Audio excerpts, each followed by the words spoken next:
What's going on, guys? BriarRabbit here, and this is part one of a new series that I'm really thinking about doing, and it's basically a week in review, Destiny-wise. So here's the format that I'm kind of coming up with as we go. Basically, I would like to talk about the previous week's events, what my thoughts, what my feelings are about all of the events of the previous week, as well as at the end of the video, kind of going over and showing you guys all the new gear that I found and all the new cool stuff that I've got. I thought that would be pretty cool to kind of show you my progress as we go on week to week. So obviously, the big news of the previous week is the Dark Below, and depending on your thoughts on Destiny as a whole, there were really some mixed reviews on this expansion. Personally, I really like it. I like that there's 3 new missions, story missions. I like the 2 new strikes on the PlayStation, and I really like the raid. I feel like the raids have really become the meat of the Destiny content. And for me, Crota's End really doesn't disappoint. It's a lot of fun. It's very different than the Vault of Glass, which I'm excited about because it's not just kind of the same recycled content. It's brand new content, brand new areas, and brand new ways of figuring out and fighting enemies. And I think we're going to find some really cool strategies in Crota's End. Not just killing Crota, but also in all the different steps. I've already seen a couple of people are able to do parts of it solo, and I think that's amazing. It'll probably get patched, though. So I am really digging it. I can also, however, see why some people aren't. It doesn't add a ton of brand new content. I think the story missions are a little bit disappointing in the fact that one of them you can't even replay after the first time you play it, and the other 2, not a whole lot of brand new areas. What I did like about the 3 new story missions was the story. I really enjoyed Eris Morn. I think she really adds a lot to this game. Her voiceover is much better than Peter Dinklage's, and I'm really digging that. I think it adds a lot of flavor to the game, and I'm having a lot of fun. I also like that she offers more content besides just those story missions. She has quests to go on, bounties, and she even gives you a new gun, the Murmur, which I love, that you have to actually quest to finish how to upgrade that thing. So there's a ton of stuff to do, all focused around this new character and those story missions. The story missions are really just the beginning to figuring out how Eris Morn really relates to the world in Destiny, and I really like that. The new strikes are great. I really actually like the PlayStation exclusive strike better than the strike that everybody shares with Omnigull. I find the end of the Omnigull strike a little bit tedious because you just have to kind of poke your head out, take a couple shots, and then get back to safety as fast as you can. It doesn't really create for a real dynamic experience. Maybe as we figure out some new strategies for taking her down faster, it'll get more fun. But right now, the Undying Mind, the PlayStation exclusive strike, I find is much more fun. It's an absolute blast. There are tons of enemies. They're all like swarming at you, and there's no place to hide. You can keep backing up, but they're going to keep following you. I think that strike is a lot of fun. And then Crota's End is amazing. I finally finished it just yesterday, right before the deadline for the reset, and I was really excited to do that because now I can do a fresh run right from the beginning, and that should be fun. As far as Crota's End goes, the raid, I really enjoy it so far. I'm wondering if it's going to offer as much replayability as the Vault of Glass, because it's definitely shorter. We'll have to just wait and see. The puzzles in the Vault of Glass were varied. There was sneaking around bits, there was jumping bits, and there was just more puzzles in total. In Crota's End, it seems to be more about fighting, more about taking down enemies as fast as possible so you can move on to the next thing. And I like that. We'll have to see how much replayability it has, like I said before. So those are my thoughts for The Dark Below. I'm really enjoying myself. I'm really thrilled to have more content. I really like all of the new weapons. I can't wait to unlock some of the new hand cannons and to buy them from vendors. I'm not a huge fan of the way they chose to kind of progress our characters. Right off the bat, I got some raid gear, and I jumped back down to 28. It took me so long to get to 30. That was the last thing I wanted to do. But to level up that gear, you have to play at 28 again, and then 29, and then 30. And I had 31 gear.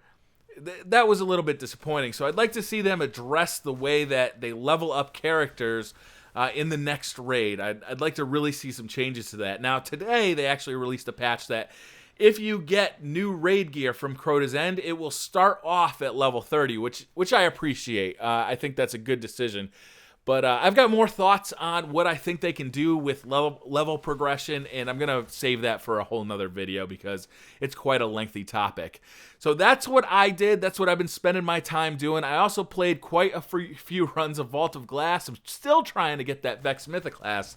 Can't get it. Still can't get it. Can't get the Fatebringer, and can't get the Hawkmoon. So those are the three big guns that I'm looking for. And I want to show you what I have gotten, so let's look at my Hunter real quick. My Hunter is my primary character inside of Destiny, and for that reason, he's the only character I currently have that's leveled up to light level 31.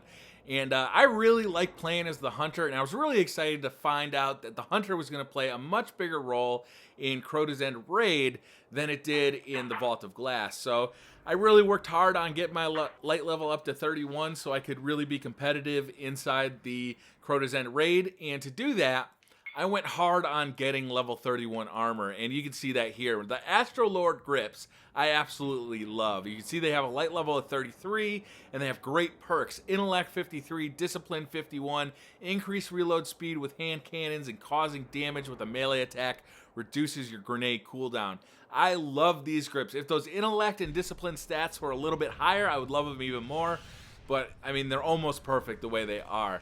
My chest piece, I got this from a drop in a strike. I don't love it as much. I'm pretty happy with them. Carry more ammo for shotguns and carry more ammo for auto rifles. Ought to be good for the Crucible. Discipline 79 and Strength 81. Those are nice high stats, but I'd much rather have that 81 in Intellect instead of Strength. I find that I don't use melees with my Hunter as much as with other classes, so I'd much rather see that be in the Intellect class. My boots, I could really just throw away. I have no attachment to these at all. Discipline 65, Strength 75, not great stats. Carry more ammo for your auto rifles. I don't find that I run out of ammo for my auto rifles that much, and I had gotten really used to my old Vault of Glass raid armor, which offered more ammo for heavy weapons, which I found way more useful because you're always looking for heavy weapon ammo. So, little disappointed that I had to give those up to get up to level 31. But it is what it is. I'll be really looking forward to seeing what the Crota's End raid boots look like. Speaking of Crota's End gear, I did get some of that. I got a new chest piece, which I really like, and some new gauntlets, which I also really like. You can see those getting put on now. The new chest piece I think is cool as hell. You can see the teeth kind of around the neck. I think the armor looks really cool with the red and the gold. And of course the skull on the belt just looks badass. And the gauntlets look pretty cool too with the leather armor on the shoulder, and you can see there's kind of like a horn armor on the right shoulder that I think also looks very cool, as well as these spikes on the elbow. I think this raid armor looks really awesome, and I really like the stats on it. I wouldn't mind getting slightly different rolls in the future, but I like the increased reload speed with special weapons. It's very useful. And of course, killing Hive with the grenade ability and increased grenade throwing distance. And for the Relentless Harness, gain a temporary increase to reload speed while Oversoul's Gaze is active. That is a panic moment, so it's a good thing to have. Carry more ammo for pulse rifles, not useful. Carry more ammo for fusion rifles, definitely useful. So I'll be looking for new replacements for these, definitely, because I'm not super happy with the rolls I got, but they look cool as hell. I want to talk about my other helmets here, too. I got the Mask of a Third Man. I'm really looking forward to leveling this up. I just upgraded it with Zur this week, and that was good. And of course, I already talked about the Archaeophage Symbiote. So let's go into weapons. I got some cool new weapons I want to show you. This isn't one of them. Against all odds, this is a heavy machine gun that I'm not in love with. It has some good perks, but it kind of has a really small magazine that limits its usefulness for me. So it's got counterbalance, which is very useful. It's got crowd control here, which again is very, very good perk for a machine gun, but it doesn't have Field Scout. I will eventually upgrade it to have the flared magwell so I can reload the weapon faster. However, you know, when you're reloading a magazine on a heavy machine gun, it just takes forever. I feel so vulnerable while I'm doing it. I'd much rather have Field Scout there. Unfortunately, it's just not there, so I'll be eagerly anticipating getting another machine gun. Next up, of course, we have the Murmur. Everybody's using the Murmur. I absolutely love this gun. I love the fact that you can switch it between solar and arc damage and charge rate, impact, range, stability, reload. They all change. I think that's awesome. So it makes it useful for different scenarios depending on what you're doing. For charge rate, that's the primary stat that I look at when I'm using it in the Crucible. So I always use the arc damage version of this in the Crucible. I think it's phenomenal. Solar is very good too. Look at how high that impact is. It's very, very nice. It's got some cool stats as well. You got CQB, you got soft ballistics, you got linear compensator, grenadier, and knee pad. Slide further while this weapon is equipped, and you can do lightweight. When held, this weapon grants a +2 character agility. This is useful in Crow to Zen, guys. It really is. So make sure you bring it with you when you start raiding. It's really good for that. If you don't have the Mida multi-tool, that's your second best option. We also got a new sniper rifle, the LDR 5001. Haven't upgraded this one yet because I've been so focused on upgrading my exotics that I upgraded with Zur this week, but this does seem like it's going to be good. It's got rodeo, reduces the severity of this weapon's recoil, high caliber rounds, field scout, which I'll probably go with, and custom optics. And then the last round in this magazine deals bonus damage. That seems like it's going to be really good. I'm looking forward to getting it fully leveled up to see how much damage this thing can do with the new 331 max attack stat. We got a new pulse rifle. I know it's rare, but I really like it because it's got a high charge rate and good impact.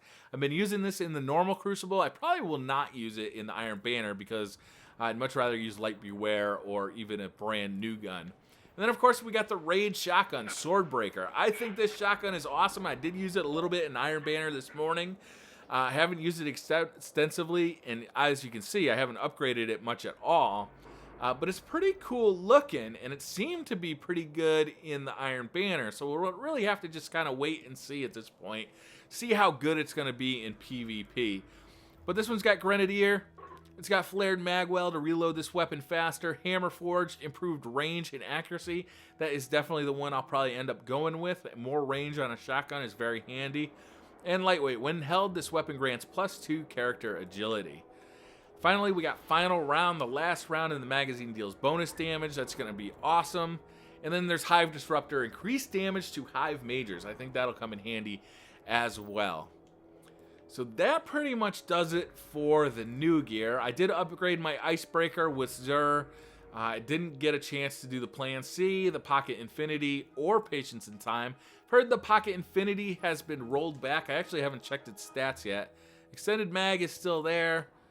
Pocket Infinity is still there. So I'm still looking to upgrade that fully. But at this point, I don't see the point in continuing to upgrade these guns that I know Zur is going to be selling like the plus version of. So I've really kind of held back on upgrading some of these guns, waiting until then.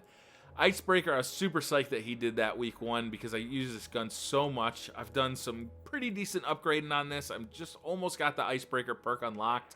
That's a really good perk for that gun. And then for primaries, I have been using Suros. He's not on this character right now, but I've been upgrading that at a pretty decent rate. Didn't get the Red Death upgraded yet. I found that there were other things I wanted to spend my money on, like the Last Word. Did get the upgrade for this, but haven't actually gone through the upgrade tree yet. There's just not enough time and so many upgraded weapons right now. So with that being said, let's move on to our next character, and we'll go with the Titan, I think. My Titan is kind of my middle child of the 3 Guardians. I definitely like playing as a Titan. The Hunter was really my first, and the Titan is kind of taking second stage to the Hunter. However, he's really coming along nicely. He's up to light level 30, and he's got the gear to be a 31. I just need to upgrade this chest armor, and he'll be there, and then I can't wait to get him into Crota's End Raid. The gear I have for him is pretty damn good.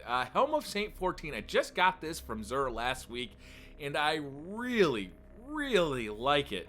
The main perk for it is Starless Night. Your Ward of Dawn blinds enemies who enter it. It makes Ward of Dawn so much better. You can use it to block off entrances to rooms. You can use it to make enemies go through and then DPS them because they're just staring off into space. I mean, it is just an absolutely wonderful, wonderful helmet, and there's tons of great uses for it. I've got a couple other exotic helms for him, the Insurmountable Skull Fort and the Helm of Inmost Light, neither one of which I upgraded through Xur yet, and I probably will only do Helm of Inmost Light. I don't really like Insurmountable Skull Fort that much. It looks awfully cool, though, as you can see here. I mean, it's just badass looking. So let me change that helmet over there, and let's go over the gauntlets. So this is a level 33 gauntlet. It's pretty good, too. Intellect and Strength, 52 and 47. Increased reload speed with auto rifles and increased melee attack speed. Very good gauntlets for my Titan. Also did pick up the Ruin Wings from Xur this week. These are awesome for PvE. So what these guys do is they give you special weapon reloader, increase the reload speed of all special weapons, impact induction, causing damage with a melee, reduces your grenade cooldown. That's going to be very useful, but this is the big boy. Seeds of Ruin, heavy ammo drops more often and contains more ammo in each drop. That is beautiful. I can't wait to start using these. I want to get these fully upgraded. Before I do, I need to get a better helmet, and then I will start working on these right away. I think they're going to be awesome, and they also look cool as hell. Look at those things, man. They are badass. So my chest armor is pretty good, not awesome. It offers intellect and strength, pretty high marks for both. Carry more ammo for a scout rifle and carry more ammo for a sniper rifle. I do use scout rifles and sniper rifles, but I'm not really in love with this helmet, with this chest piece, aside from that, that fur hood on the back. I love that. I think that looks awesome. Next, we got the Holdfast Type 1. I actually have two of these with slightly different stats, and I like both of them. Discipline and Strength on one, and Intellect and Strength on the other. And both of them can carry more ammo for the hand cannon. So I'll probably upgrade these as we go, possibly while I'm upgrading the Ruin Wings or something. Because I think actually both of them will come in handy at least until I get full raid gear for my Titan. I think that's about it. Oh, he's got one shotgun, Secret Handshake, that's new for the DLC. I haven't really played around with this too much yet. It's got Cascade, melee kills, increase the reload speed of this weapon for a short time. Flared Magwell, reload this weapon even faster. Hammer Forge, which I'll probably use, improve range and accuracy. And Lightweight. And then we've got Spray and Play, increases the reload speed of this weapon when its mag is empty. So those two combined, this thing could actually reload really fast. That might be worth checking out, actually. It looks pretty good. It's a Vanguard weapon, and it looks pretty nasty. So that's it for the Titan. Let's move over to the Warlock. If my Titan is the middle child, the Warlock is like the unloved stepchild. I mean, I rarely play with this thing. The only reason I really leveled it up to where it is now is just because I kept getting gear for a Warlock with using other characters. But as I've played with them, I've learned to appreciate them quite a bit.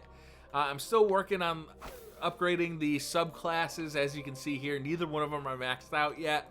I do kind of like playing with them, though. It is kind of fun.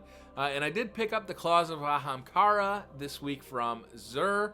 I believe that was an exotic drop for me from an exotic engram. I can't remember if I bought it directly. No, I definitely didn't, because he was selling the Void Fang vestments again.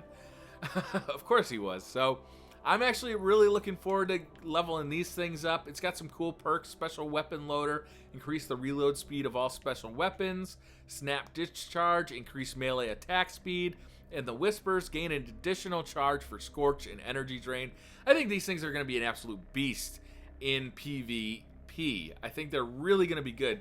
Load this thing up with a shotgun or a pulse rifle, or not a pulse rifle, but I can't even remember the name of it anymore, but a special weapon, and it's going to be absolute beastly because you're going to reload faster, and you've got two perks for your melee, which is going to be absolutely beastly in PvP. So I'm really looking forward to getting him into the Iron Banner, even though he's only level 27. Recently picked up this DLC helmet. It's got intellect of 50 and strength of 52, so it's not super high. But causing damage with a grenade reduces your melee cooldown. Again, that'll make it a beast in the PvP. And replenish health each time you pick up an orb of light. that seems really useful. So between those two, I'm actually really looking forward to using this guy in the PvP. My other pieces of equipment for him are not so hot. Eclipse Maw, that's an old legendary. Carry more ammo for sniper rifles and carry more ammo for auto rifles.